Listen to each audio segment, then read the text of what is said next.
So this is what we want. Probably we could try marking this too, Alan, like by. Hey Paul, what you doing down there? I'm standing here next to my friend, the California buckeye, Aesculus californica, in the Sapindaceae. As plant one, marking it as plant one. Yeah. You don't expect to do that every plant, right? Or What? do you want to? What do you mean? Lat long on every plant? Yeah, probably, right? Go ahead, Paul. This is plant number 1, Aesculus californica in the Sapindaceae. Aesculus californica in the Sapindaceae, Sapindaceae, California buckeye. And this is a California endemic to the California floristic province, which is something I'll talk about next week.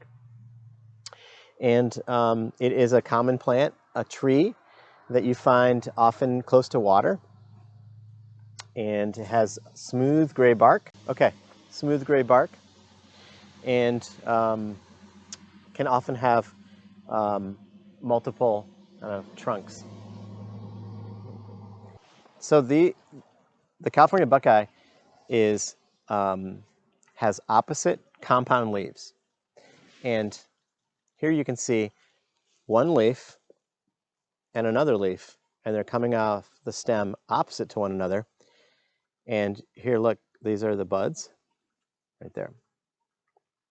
This is a petiole, and this is one leaf, and these are leaflets. And you can see there are no buds where these leaflets attach to the stem.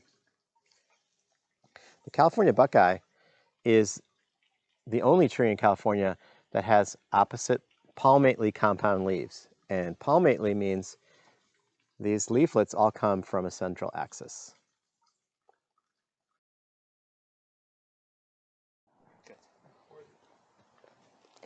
Okay, the California buckeye is produces large seeds called buckeyes. And you can see one up there, actually. They often stay on the tree for quite some time.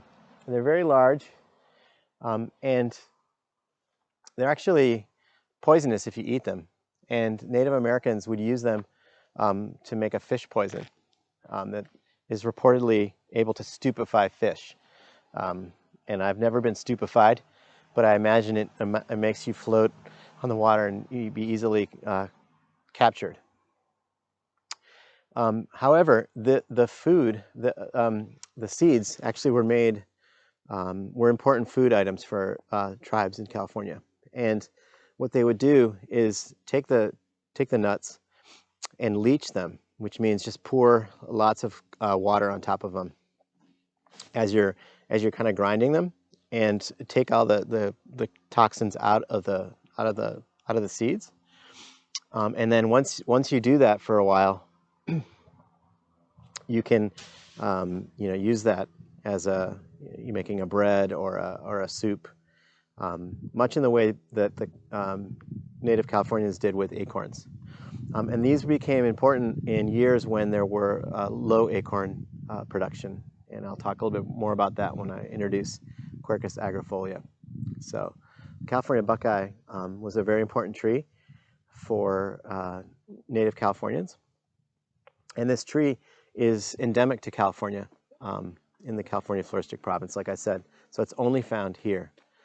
There are other buckeyes that live in North America, in the eastern part of the U.S., and there are buckeyes also that live in Asia.